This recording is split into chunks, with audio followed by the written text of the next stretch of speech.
किसान आंदोलन का मुद्दा था, बदमाश धमकियां दे रहे थे, उनकी आंख से ही डर लगता था। ना पहले रोजगार था ना आज है, तुम तो आज भी गुलाम है। हम अहीर रेजिमेंट के मुद्दे में जुड़े। अहीर रेजिमेंट है क्या? कीमती समय छोड़ के शूट्स कैंसिल करके या सेंध मारी मारने के लिए फिर रहा हूँ। गठबंधन भी टूटा जेजेपी का। मैं बिना जेजेपी की चाबी के कोई सरकार नहीं चलेगी। और इस वक्त मैं मौजूद हूँ गुड़गांव लोकसभा सीट, यानी कि सबसे हॉट सीट। गुड़गांव में जो लड़ाई है वो है ट्रिपल आर की। ट्रिपल आर माने के राव इंद्रजीत, राज बब्बर, और आज हमारे साथ है राहुल यादव। राहुल जी, इंडिया टीवी में बहुत बहुत स्वागत है आपका। Thank you sir. Rahul Yadav उर्फ फाजलपुरिया जी। फाजलपुरिया जी, जी सर। बॉलीवुड गायक के बाद हाँ अब आप राजनीतिक अखाड़े में कूद गए हैं। जी। कहाँ से ये इंस्पिरेशन जो आपको मिली, प्रेरणा मिली, वो कहाँ से मिली?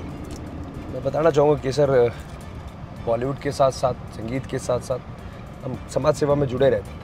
जैसे कि किसान आंदोलन का मुद्दा था, तब भी हमने आवाज़ उठाई, गाने बनाए, सरकार द्वारा हम दबाए गए, कहीं ना कहीं मुकदमे लगाने की कोशिश करी गई। अहीर रेजिमेंट का मुद्दा चला था, जब भी हमने आवाज़ उठाई मुकदमे लगा दिए गए, थाने में ले जाया गया, पूरी रात में थानों में बंद रखा 24-24 घंटे। सिद्धू मूसेवाले भाई जो हमारे हैं, हमारी इंडस्ट्री से हैं, उनके साथ जो हुआ आप लोगों को पता है अच्छे से। जब भी हमने आवाज़ उठाई हमारे ऊपर धमकियाँ आने लगी, सरकार द्वारा कोई काम नहीं। कौन सी सरकार धमकियाँ दे रही है फाजलपुरिया को? कौन डरा रहा है? मैं बताना चाहता हूँ, सरकार ने बदमाश धमकियाँ दे रहे थे सिद्धू मूसेवाले के समय में। और जो हम अच्छा काम करते हैं, जो भी हम कोशिश करते हैं, प्रयास करते हैं, उसमें हमें सफलता प्राप्त नहीं होती। तो इसलिए मेरे को राजनीति का सहारा लेना पड़ेगा। जिस हम आज तक सोशल सर्विस में, सोशल कॉजेज में जुड़े हैं, वहाँ पे हम काम नहीं कर पाए। अच्छा, 2014 में आपने एक गाना गाया था जी, लड़की ब्यूटीफुल। जी। गाना बाद में हिट हुआ जी। और राहुल यादव फाजलपुरिया की फैन फॉलोइंग इतनी ज़्यादा हो गई। मैं आपको एक बात बताता हूँ, हम सोशल मीडिया के लिए इंटरव्यू कर रहे हैं और आप सोशल मीडिया पे बहुत ज़्यादा एक्टिव भी रहते हैं। जी। सोशल मीडिया पे आपके जो मेल्स फैन हैं, जी, जो नौजवान हैं, आपके ड्रेसिंग सेंस का इतने ज़्यादा कायल हैं कि वो राहुल यादव के कमेंट बॉक्स में जाते हैं, लिखते हैं कि राहुल यादव कितने स्मार्ट लग रहे हैं। फीमेल फैंस भी हैं आपकी? फीमेल तो बहुत कम है। बहुत ज़्यादा है। तो राहुल को कभी प्यार हुआ? नहीं सर, मेरे को प्यार यार तो कभी इतना खास हुआ नहीं, क्योंकि जिस परिवार से मैं आता हूँ उसमें टोटल संघर्ष लिखा है। तो संघर्ष करते करते तो बॉलीवुड तक पहुँचे हैं। बॉलीवुड में जाके सेट हुए थे, तो अब दोबारा संघर्ष करना शुरू हो गया। अब राजनीति में संघर्ष कर रहे हैं, तो प्यार का समय मिला नहीं कभी। राहुल एकदम देसी गाँव वाले, एकदम। हाँ बिल्कुल सर, बचपन से और आज भी अपने गांव में रहते हैं। और पिताजी के उसूलों पर चलने वाले। संस्कारों में तो हमारे घर में पिटाई हो जाती थी। हम नाना नानी के जाते थे कभी, तो पिताजी जो थे वो पूरे रास्ते यही कहते जाते थे, जाते सबके पैर छूने हैं, और ये नहीं कि हवा में ऊपर तक हाथ, नीचे बिल्कुल पैरों के हाथ लगने चाहिए। तो वो बचपन से चीज़ें सिखाई गई हैं। अच्छा, राहुल की पिटाई कैसी, मतलब किस तरह से हुई? जैसे हम जो मिडिल क्लास फैमिली आती है, वो क्या होते हैं कि बेलन, झाड़ू, वो मदर जो होती है वो करती है, माताओं का काम है। राहुल की पिटाई कैसी? जो हाथ में फेंक के मार दिया। मेरे पिताजी ने कभी मेरे को आज तक थप्पड़ भी नहीं मारा, उनकी आंख से ही डर लगता था। अच्छा। मैं आपको बताना चाहूँगा कि एग्ज़ाम्स के टाइम होते तो उनके डर में हम बुक्स खोल के रखते थे रूम में, और ऐसे ही हमारी एक विंडो थी जिससे दिखते थे, एक तरफ टीवी देखते रहते थे, एक तरफ देखते रहते, वो आ तो नहीं रहे। चीटिंग चलती रहती थी उनका आंखों का टाइम पे भी। पढ़ाई में कैसे थे, तेज थे? नहीं, पढ़ाई में तेज नहीं रहा, ओके था। मैंने आपके गांव वालों से सुना है कि राहुल मतलब एक अच्छी फैमिली से आते हैं, रसूखदार फैमिली है, लेकिन इस लड़के के मन में ये था कि इसको कुछ अलग करना है। स्टार्टिंग में समझ नहीं आ रहा था क्या करना है, लेकिन हाँ, दिमाग में एक विजन क्लियर था राहुल को कि कुछ अलग जाना है, और आपने जो चीज़ ठानी वो करके भी दिखाई। बस सर यही था कि बचपन से हम टीवी पे एक्टर्स देखते थे, सेलिब्रिटीज़ देखते थे, शाहरुख खान, सलमान खान को देखते, तो मन होता था कि भाई ऐसा बनना है कि लोगों के बीच जाए, प्यार मिले, है ना, प्रशंसा हो, कहीं ना कहीं मेरा नाम हो, मेरे गांव का नाम हो, देश विदेशों तक हमारा सबका नाम चले। आपने नाम भी चेंज कर लिया, राहुल यादव से अब लोग फाजलपुरिया के नाम से ज़्यादा जानते हैं। जी, मेरा ये था कि अगर कोई काम कर रहे हैं तो गाँव से शुरुआत करी जाए, और जब आर्टिस्ट नहीं रहे तो सब चेंज करते। मैंने सोचा कि फाजलपुरिया रखा जाए, फाजलपुरिया। फाजलपुरिया का एक गाना हमारी ऑडियंस के लिए तो बनता है, जो सबसे ज़्यादा फेमस है आपका। नाचत दिल्ली हिले है लंदन, मटक मटक जैसे रवीना टंडन, आग लगाने आई है बंठन, गोली चल गई, नखरे बिलाती ईगो में रहती, नखरे बिलाती ईगो में रहती, टशन दिखाती फुल, लड़की ब्यूटीफुल कर गई चुन। अच्छा, आपने एल्विश यादव के साथ भी एक गाना बनाया 32 बोल। जी जी जी। अगर उसकी भी 2 लाइनें हो जाए तो? वो सर बस वो तो उसको तो मैं भूल चुका हूँ उस गाने से। अच्छा, उससे मैं वो इंसिडेंट परेशान के हो बाद गया। से? इंसिडेंट मतलब उस पर इतनी मेहनत करी, अब पहली बार अपने प्रोडक्शन का हाउस से कुछ काम किया और उस पर पंगे बहुत हो गए, तो मेरे को उस गाने से ही मन उठ गया मेरा। मैं देख रहा हूँ कि आप इमोशनल भी हो रहे हैं। ना ना emotional वो नहीं। एक ऐसा दौर था, मैं आपसे उससे जानना भी चाहूँगा अगर आप बोलना चाहें उस केस पर भी कि क्या था वो मैटर, क्योंकि एल्विश ने और एल्विश के पिताजी जो राम अवतार जी हैं हाँ। उन्होंने भी बताया था कि वो एक गाने का शूट था, फाजिलपुरिया भाई का सर एक वो शूट था। जो मैं बताता हूँ, जो उनकी रेव पार्टी का इशू था वो अलग इशू, गाना अलग था। अब गाने के अंदर प्रॉप्स थे, वो कनेक्ट कर दिया जो आज तक कभी भी चल रहा है। उसमें सिर्फ यही है कि गानों के अंदर क्रोअल्टी, जो मेरे पास जो केसेस आए वो क्रोअल्टी का है।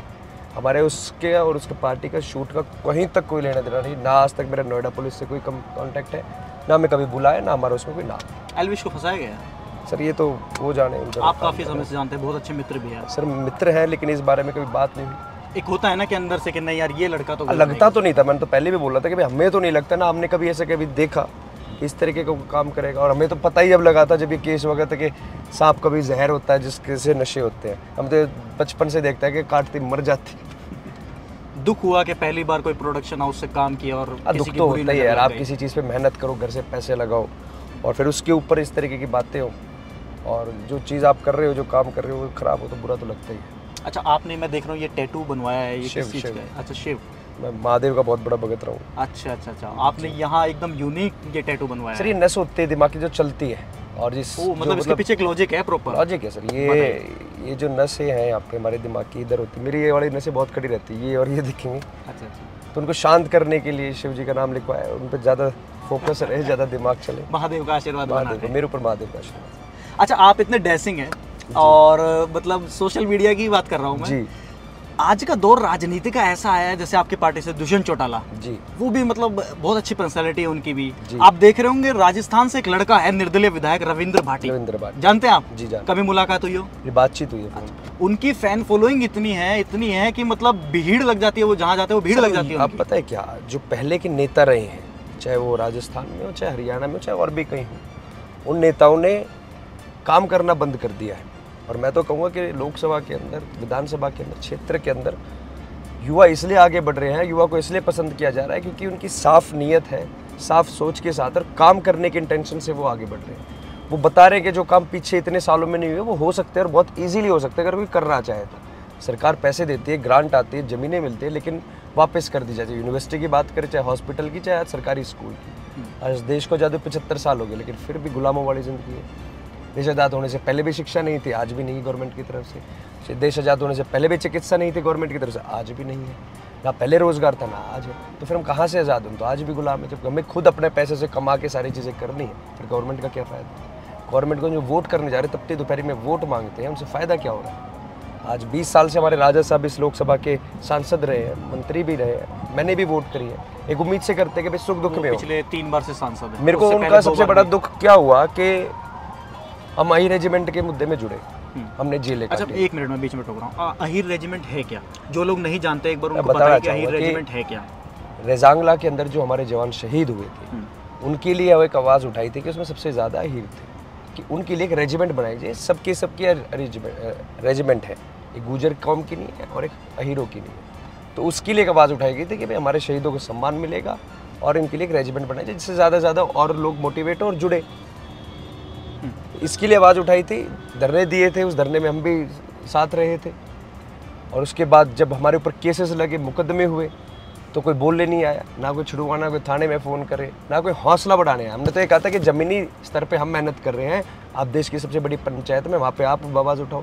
लेकिन आज तक एक बार भी इस बारे में नहीं बोला गया। 20 साल हो गए उनको सांसद बने। मैं कहता हूँ 1 मिनट की कोई स्पीच दिखा दे कि हमारे भले में बोली हो। 4-5 ऐसी कोई सौगात दिखाते जो उन्होंने घोषणा करी और कंप्लीट करके दे दी हो। 3 बार नरेंद्र मोदी जी लोकसभा के अंदर आ चुके हैं, रेवाड़ी आ चुके हैं, गुड़गांव आ चुके हैं, आज तक उन्होंने एक शब्द नहीं बोला रेजिमेंट को लेके। और अब टोपी पहन के फिर रहे हैं सब, अब धरने पे भी जा रहे हैं, अब कह रहे हैं हम रेजिमेंट बनवा देंगे। अब कहाँ से बनवा देंगे? जब पावर में थे जब नहीं बनी। तो इस तरीके की राजनीति नहीं चलेगी। राजनीति जब चलेगी, आप वो चुने जाएंगे जो काम करने की इच्छा रखते हो, जिनकी नीयत साफ होगी और इंटेंशन होगी। जिनके पास समय होगा, उनके पास समय थोड़ी है। नहीं, विपक्ष पार्टी का आरोप भी है कि राहुल यादव को इसलिए मैदान में उतारा गया है, दुष्यंत चौटाला इसलिए मैदान में उतारा है क्योंकि ये एक यादव बेल्ट है, और यादव बेल्ट में वोट बैंक में सेंधमारी लगाने के लिए, क्योंकि जो राव इंद्रजीत हैं वो भी यदुवंशी समाज से आते हैं और वो लगातार पिछले 3 बार से सांसद भी हैं। तो इसलिए राहुल यादव को उतारा गया है ताकि इस वोट बैंक में सेंधमारी लगे। मैं एक बात बताऊँ, मैं अपना कीमती समय छोड़ के शूट्स कैंसिल करके या सेंधमारी मारने के लिए फिर रहा हूँ। मैं जो आवाज़ उठा रहा हूँ, जो मैंने बातें रखी, जो मैंने मुद्दे रखे, मैं कहना चाहूँगा डिबेट करें मेरे साथ। राव इंद्रजीत को खुली चुनौती है। मैं चुनौती तो हम चुनौती नहीं देते, हमारे बड़े हैं, आदरणीय हैं। नहीं, डिबेट करने के लिए कह रहा हूँ मैं, तो आओ सामने कि जवाब दें एक बार। राज बब्बर भी आपके सामने और आपकी ही इंडस्ट्री से आते हैं, वो भी बॉलीवुड। आपने एक वीडियो भी उनका शेयर किया था इंस्टाग्राम पे जिसमें आपने लिखा था थैंक यू सर, तो आप उनका बड़ा सम्मान करते हैं। अच्छे आदमी हैं, अच्छे एक्टर रहे हैं, हम उनका स्वागत करते हैं हमारे लोकसभा में। लेकिन मैं कहना चाहूँगा कि वो यहाँ पे काम कैसे कर पाएंगे? क्या वो अपने घर परिवार को छोड़ के बॉम्बे में यहाँ पे रह के हमारी सेवा कर पाएंगे? जो आज वो टोपी पहन के बैठे हैं, किसी कारणवश वो हार गए, आज जो वो कह रहे हैं कि मैं करूँगा, हारने के बाद इस धरने पे बैठेंगे। इस धरने पे समय देना पड़ता है, धूप में निकलना पड़ता है, गांव-गांव जाके लोगों को जोड़ना पड़ता है। क्या वो जुड़ेंगे? यहाँ पे आंदोलन करने पड़ते हैं, प्रोटेस्ट करना पड़ता है, उसमें आके हमारे प्रोटेस्ट करेंगे। मैं कहना चाहता हूँ कि गलती से जीत गए 1% मान लो, तो क्या यहाँ की जनता से अपनी समस्या सुनाने बॉम्बे जाएगी? 10,000 की टिकट करेगी, मतलब बाहर ही है टोटली। अच्छा राहुल, मैं यहाँ से किसी गाँव से कोई नाता रखते हो, किसी विधानसभा से नाता रखते हो, तो मतलब ये तो अगर जो कह रहे हैं कि सेंधमारी के लिए, तो उनको लाके छोड़ दिया। अच्छा राहुल, इंटरव्यू के अंतिम दौर में है, आखिरी दौर में आपसे मैं कुछ महत्वपूर्ण सवाल पूछूंगा और कुछ क्रिस्पी सवाल भी रहेंगे। राहुल यादव आईपीएल देखते हैं? नहीं भाई, नहीं देखते, क्रिकेट के शौकीन नहीं? क्रिकेट बचपन से, मैं कहूँगा इंडिया की टीम के बता दो प्लेयर्स कौन से, तो मेरे 2-4 मिलेंगे और याद भी। अच्छा, कौन सा गेम फेवरेट है? सर मेरा हरियाणा का आदमी है, खेल कूद में तो मैं सर एथलीट में कह सकते हो। मेरे को रनिंग, बॉक्सिंग, मेरे को जिम में आप ज़्यादा देख पाओगे, मेरे को आप रस्से चढ़ते हुए देख पाओगे, मेरे को पुशअप्स 2 उंगलियों पे करवा लो वो कर दूंगा, 1 उंगली पे करा लो वो कर दूंगा। 1 उंगली पे पुशअप कर? ये सिर्फ इन 2 उंगलियों पे कर सकता हूँ, कभी कराएं आप, तो ये सब कर सकता है। ये ज़्यादा स्पोर्ट्स में मैं ज़्यादा नहीं, एथलीट पर। कोई फेवरेट एक्ट्रेस आलिया भट्ट है, कटरीना कैफ है, करीना कपूर है, बचपन से रहे। अच्छा, ये यंग जनरेशन वाली आपके फेवरेट है, और आपके जो हीरो है, जो एक्टर है, वो शाहरुख खान और सलमान खान। हम बचपन से देख के उनको बड़े हुए हैं। अब जो एक्टर चल रहे हैं हमारी उम्र के, जो टैलेंटेड है, उनकी कदर करते हैं। नवाजुद्दीन सिद्दीकी है, टैलेंटेड है, अमिताभ बच्चन है, उनसे मोटिवेट होते हैं कि आज इतनी एज में भी होके कितने एनर्जेटिक है, काम कर रहे हैं। अच्छा, लास्ट में एक चीज़ हो रहा है, हरियाणा के लिए एक बात बोली जाती है, आपके भी मैंने कई भाषणों में ये चीज़ सुनी है कि भाई हरियाणा से 50% जो मेडल्स आते हैं पूरे देश भर में, उसमें 50% योगदान हरियाणा का होता है जी। हरियाणा के लोगों को उस तरह के सपोर्ट नहीं किया गया, कहीं ना कहीं एक मन में मायूसी रहती है कि भाई हमारे लोगों को सपोर्ट नहीं किया गया। अभी बीते दिनों में हमने देखा कि महिला पहलवानों पर भी कुछ उस तरह के आरोप लगाए गए, ब्रजभूषण सिंह पर भी। आपकी इस पर क्या राय है? क्योंकि आप भी एक युवा हैं, एक युवा के नाते मैं आपसे जानना चाहता हूँ। मैं कहना चाहूँगा कि एक हरियाणा के अंदर एक स्पोर्ट्स में हमारा बड़ा अच्छा नाम जाता है और इंटरनेशनल लेवल पे जाता है, तो उनकी सपोर्ट करनी चाहिए। जो पीछे हुआ बहुत गलत हुआ, उनकी आवाज़ दबाई गई। लेकिन मेरे को मैं कहना चाहता हूँ कि सबको बराबर का हक भी मिलना चाहिए। और जो हमारे स्पोर्ट्स पर्सन मेहनत बहुत करते हैं, मैं कहना चाहूँगा कि मजाक नहीं है। अगर स्पोर्ट्स की हम बात करें, जैसे मैं भी वर्कआउट करता हूँ, जब कुछ भी करते हैं, रनिंग करते हैं, तो मैंने सोचा एक बार 400 मीटर में एक बार तैयारी करेंगे। दौड़े, मेरा ये था कि भाई 9.5 कहीं तो अटके। हमने 2-3 घंटे का हमने वर्कआउट किया हुआ है, उसमें पता लगता है कि कितनी मेहनत है, मजाक नहीं है स्पोर्ट्स एथलीट। तो उनकी इज्जत करनी चाहिए, जो उनके हक़ देनी चाहिए, ज़्यादा से ज़्यादा फैसिलिटीज़ देनी चाहिए, हमारा नाम बढ़ेगा। मनोहर लाल खट्टर मुख्यमंत्री जो पूर्व हरियाणा के थे, वो 9 साल तक रहे, आखिरी में चेंज कर दिए गए, नायब सिंह सैनी को ले गए और गठबंधन भी टूटा जेजेपी का। मैं तो ये कहूँगा, इतना मैं इनके ऊपर ध्यान नहीं देता, मेरा ध्यान है सिर्फ अभी अपनी गुड़गांव लोकसभा पे। और एक बात कहना चाहूँगा कि बिना जेजेपी की चाबी के कोई सरकार नहीं चलेगी, सरकार चलेगी तो यहीं से चलेगी। अंतिम सवाल, कोई 5 बड़े मुद्दे जो गुड़गांव लोकसभा सीट की जनता के सामने जो आपको मतदान करे, कोई 5 बड़े मुद्दे, फाजिलपुरिया के 5 बड़े मुद्दे। मैं बताता हूँ। आज एक आम परिवार है, आप हैं, शादी होगी आपकी? नहीं। जिस परिवार पे शादी हो रही है, आप पूछना कभी किसी से कि वो मेहनत किस लिए करते हैं? अपने बच्चों को अच्छी शिक्षा दे पाए, कभी कोई बीमार हो जाए तो अच्छी चिकित्सा दे पाए। आज का जो हाल है, अगर किसी प्राइवेट स्कूल में पढ़ाने कितनी फीस आप लोगों को अच्छे से पता है। अच्छे स्कूलों के अंदर तो एडमिशन कराने के लिए फ़ोन करवाने पड़ते हैं मंथलियों के। आज अच्छे हॉस्पिटल जो प्राइवेट है उनके अंदर इलाज कराने चले जाओ तो कितनी भारी फीस लेते हैं। कोई सर्जरी करानी पड़ती है लाखों में पड़ती है। जो आम परिवार गरीब परिवार उनको कर्जा तक लेना पड़ता है। मैं कहना चाहूँगा सरकार का काम है कि हमें अच्छे स्कूल देना। प्राइवेट स्कूल के पास एफिलेशंस होती है तो आती तो सरकार से ही है। सरकार के पास जगह है, गवर्नमेंट ग्रांट दे रही है तो बढ़ाते क्यों नहीं। हॉस्पिटल है, जगह है, ग्रांट आ रही है, बढ़ाते क्यों नहीं। क्या गवर्नमेंट से ज़्यादा पावर रखते हैं प्राइवेट वाले? जो उनके पास सारी फैसिलिटीज़ गवर्नमेंट के पास जीरो हो जाती है। यूनिवर्सिटीज़ की बात करें, आज बच्चे प्राइवेट यूनिवर्सिटीज़ में जा रहे हैं। रोज़गार की बात करें तो रोज़गार के लिए कोई रोज़गार नहीं। मैं कहना चाहूँ जिस इंडस्ट्री से मैं आता हूँ, आज लोग टैलेंटेड है, चाहे वो मीडिया में हो, चाहे डांसर हो, चाहे एक्टर हो, चाहे राइटर हो, चाहे सिंगर हो, उनके लिए एक अच्छी फिल्म सिटी होनी चाहिए। एक फिल्म सिटी होगी तो एक्टर्स भी बनेंगे, सिंगर्स भी बनेंगे, नाम रोशन करेंगे और भी लोगों को रोज़गार मिलेगा। चाहे स्पॉट बॉय हो, चाहे जूनियर आर्टिस्ट हो, कितने लोगों को। तो एक फिल्म सिटी हरियाणा के अंदर होनी चाहिए। मतलब इस पे मैं सबसे पहले मैं ये 4-5 मुद्दों पे काम करूँगा जो एक परिवार को जरूरत है, एक आम आदमी को जरूरत है, गरीब परिवार को जरूरत है। उसके बाद सड़क, रोड, मेट्रो, इन पर तो काम करनी है। लेकिन सबसे पहले ये मुद्दे हैं 75 सालों के देश को आज़ादी हुआ, आज हमें ये चीज़ें नहीं मिली। मूलभूत सुविधाएं क्या बात सर, बिल्कुल। तो राहुल जी, इंडिया टीवी में जुड़ने के लिए आपका बहुत बहुत धन्यवाद। सर।